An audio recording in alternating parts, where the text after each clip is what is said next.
Posting is what happens after journalizing. As we already know, journalizing is the process of recording business transactions for the first time.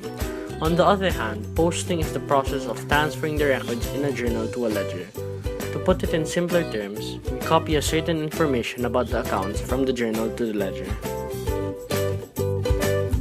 A ledger is a book of accounts. A simpler form of it is a T-book account. If a journal is the book of original entry, then a ledger is called the book of final entry. Posting is important because it allows us to group items of similar nature. It is the classifying part of the accounting cycle. With a ledger, it is easier to find or locate an item if a piece of information is needed about it. And now here are the steps on how to do the posting process. Find the corresponding account title in the ledger.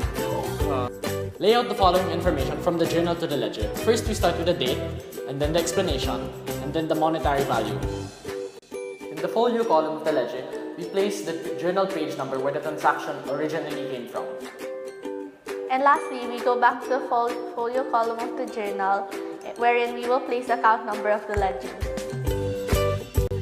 The last step is very essential because this also indicates the posting is complete.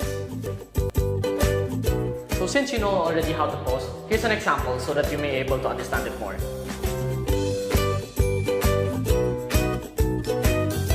We will start with accounts receivable Sammie's. The transaction happened on June 3, 2013 and it is a debit account. This is located over here. And let's now place the year, month, and day. Next, we write the explanation, service rendered. The explanation can be anything as long as it answers why the transaction exists. After that, we will put J1 in the folio column since it is located on the first page of the journal. Then we place the monetary value of 200,000 pesos. Remember that this is a debit account, so all the info must be on the left side. Lastly, we must go back to the journal and fill up the folio column with the account number of the ledger, which is 1.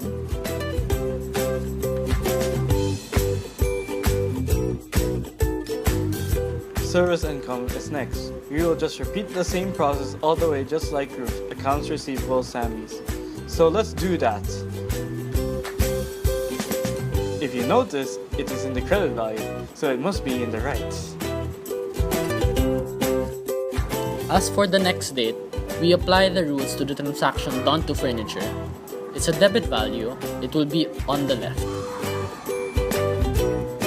Cash is present and it is a credit value, so it must be placed on the right side of its corresponding ledger.